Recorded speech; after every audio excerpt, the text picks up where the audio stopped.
Next is the applications of total internal reflection. First one is ಮೈರೇಜ್. ಮೈರೇಜ್ ಅಂದ್ರೇನು, ಇದನ್ನು ಮರೀಚಿಕೆ ಅಂತಲೂ ಕರಿತೀವಿ.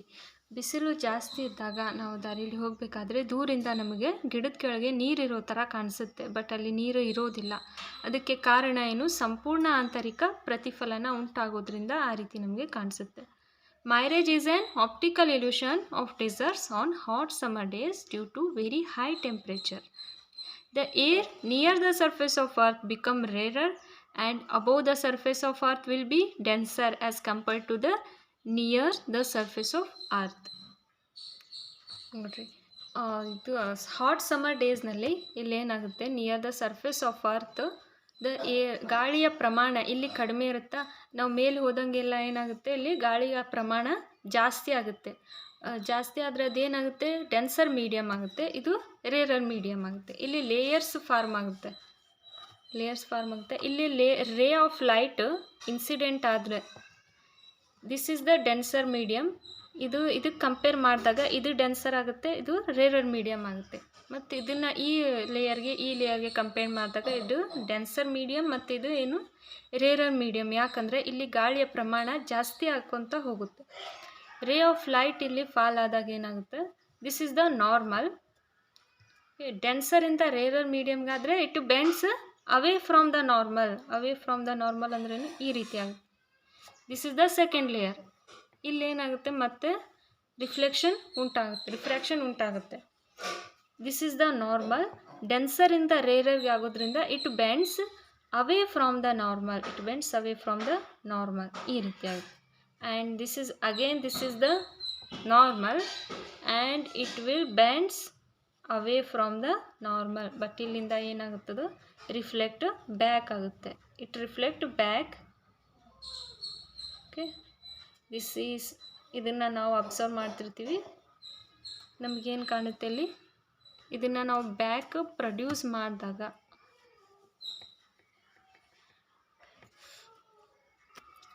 ಈ ರೀತಿಯಾಗಿ ನಮಗೇನು ಕಾಣಿಸುತ್ತೆ, ಅದರದ್ದು ನೆರಳು ಕಾಣಿಸುತ್ತೆ. This is the angle of incidence and this is the angle of reflection.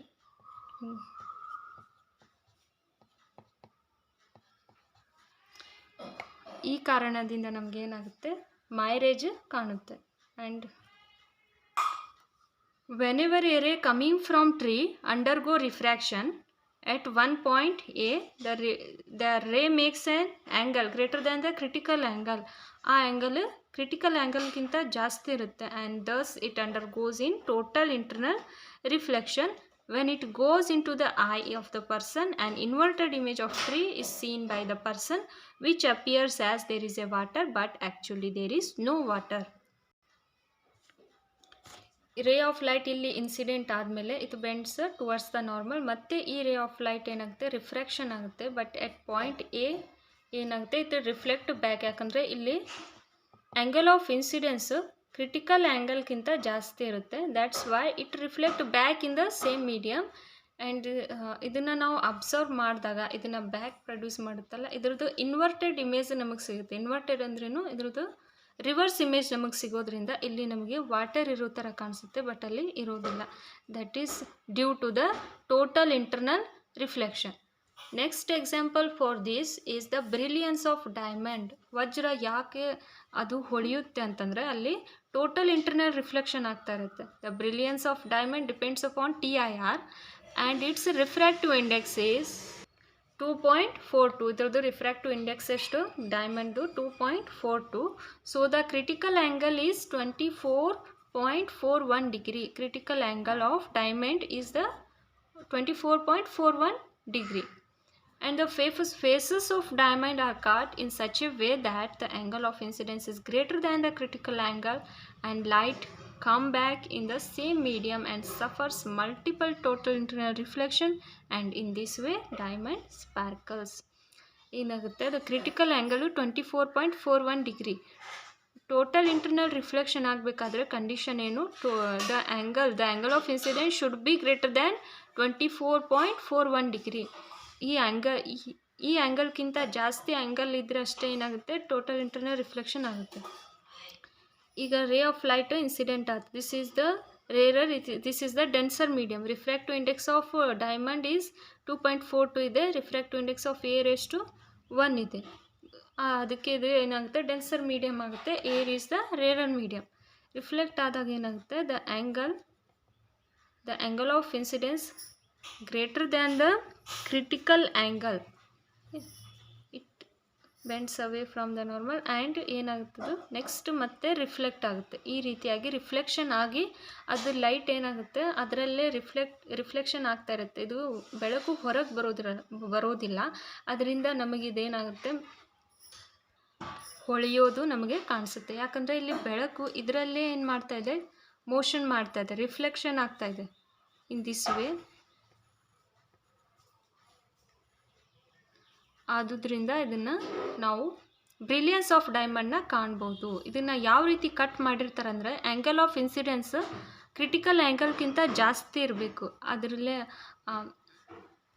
ಹಾಗೆ ಮಾಡಿದಾಗಷ್ಟೇ ಏನಾಗುತ್ತೆ, ಟೋಟಲ್ ಇಂಟರ್ನಲ್ ರಿಫ್ಲೆಕ್ಷನ್ ಜಾಸ್ತಿ ಆಗುತ್ತೆ. ಎಷ್ಟು ಟೋಟಲ್ ಇಂಟರ್ನಲ್ ರಿಫ್ಲೆಕ್ಷನ್ ಆಗುತ್ತೆ ಅಷ್ಟು ನಾವು ಅದನ್ನು ಡೈಮಂಡಿನ ಸ್ಪಾರ್ಕಲ್ಸ್ನ ಕಾಣ್ಬೋದು, ಅದರದ ಕ್ವಾಲಿಟಿನ ಕಾಣ್ಬೋದು. And the next application of total internal reflection is the totally reflecting glass prism.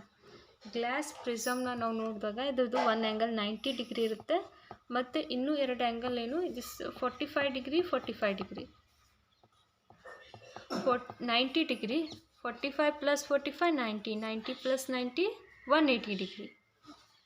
When the ray of light falls on this surface, ಇಲ್ಲಿ ರೇ ಆಫ್ ಲೈಟ್ ಇನ್ಸಿಡೆಂಟ್ ಆದರೆ ಇದ್ರದ್ದು ಕ್ರಿಟಿಕಲ್ ಆ್ಯಂಗಲ್ ಎಷ್ಟು, 42 degree. 42 degree is the critical angle of glass prism. Total internal reflection ಯಾಕಾಗುತ್ತಂದರೆ, ಇಲ್ಲಿ ray of light ಬಿದ್ದಾಗ ಅದೇನಾಗುತ್ತೆ, it reflect back in the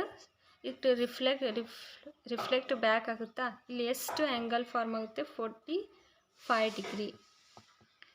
if this is the normal, this is the angle of incidence. Angle of incidence 45 degree ಇದೆ. ಇದು 42 ಡಿಗ್ರಿಗಿಂತ ಜಾಸ್ತಿ ಇದೆನಾ ಅಥವಾ ಕಡಿಮೆ ಇದೆನಾ, 45 is greater than 42 degree. Critical ಆ್ಯಂಗಲ್ಗಿಂತ ಜಾಸ್ತಿ ಇರೋದ್ರಿಂದ ಇಲ್ಲಿ ಟೋಟಲ್ ಇಂಟರ್ನಲ್ ರಿಫ್ಲೆಕ್ಷನ್ ಆಗುತ್ತೆ. In the next way, in the next similarly, when the next ray of light incident on it and it will be reflect back in the same medium because the angle of incidence is greater than the critical angle. Next ನೋಡ್ರಿ, ಇದನ್ನು ಸ್ವಲ್ಪ rotate ಮಾಡಿದರೆ this is 90 degree and these are 45 degree and 45 degree. ಇಲ್ಲಿ light fall ಆದಾಗ ಏನಾಗುತ್ತೆ, this is the angle of incidence greater than critical angle, so it reflect in the same medium.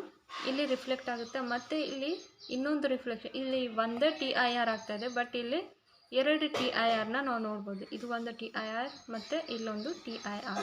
ಇಲ್ಲಿ ನಮಗೆ inverted image ಸಿಗುತ್ತೆ. Inverted ಅಂದ್ರೇನು, reverse image ಸಿಗುತ್ತೆ ಇದ್ರು.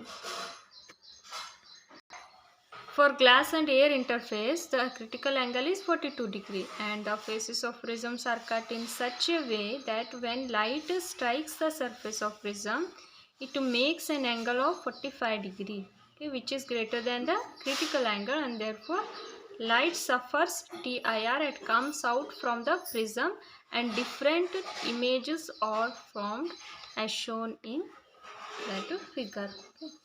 ಇದನ್ನು ನಾವು ಈ ಅಪ್ಲಿಕೇಶನ್ನ ಕಾಣ್ಬೋದು, ಟೋಟಲ್ ಇಂಟರ್ನಲ್ ರಿಫ್ಲೆಕ್ಷನ್. ಇದು ಆಗೋದ್ರಿಂದ ನಮಗೇನು ಯೂಸ್ ಅಂದರೆ, ಟೋಟಲ್ ಇಂಟರ್ನಲ್ ರಿಫ್ಲೆಕ್ಷನ್ ನಾವು ಡೈಮಂಡ್ನ ಕನ್ಸಿಡರ್ ಮಾಡಿದ್ವಲ್ಲ, ಅಲ್ಲಿ ಎಷ್ಟು ಟೋಟಲ್ ಇಂಟರ್ನಲ್ ರಿಫ್ಲೆಕ್ಷನ್ ಆಗುತ್ತೆ ಅಷ್ಟು ಜಾಸ್ತಿ ಅದು ಏನಾಗುತ್ತೆ, ಹೊಳೆಯುತ್ತೆ. ಡೈಮಂಡಿನ ಭಾಳ ಜಾಸ್ತಿ ಕ್ವಾಲಿಟಿ ಇದ್ದಿದ್ದು ಜಾಸ್ತಿ ಹೊಳೆಯುತ್ತೆ, ಕಡಿಮೆ ಕ್ವಾಲಿಟಿ ಇದ್ದಿದ್ದು ಕಡಿಮೆ ಹೊಳೆಯುತ್ತೆ.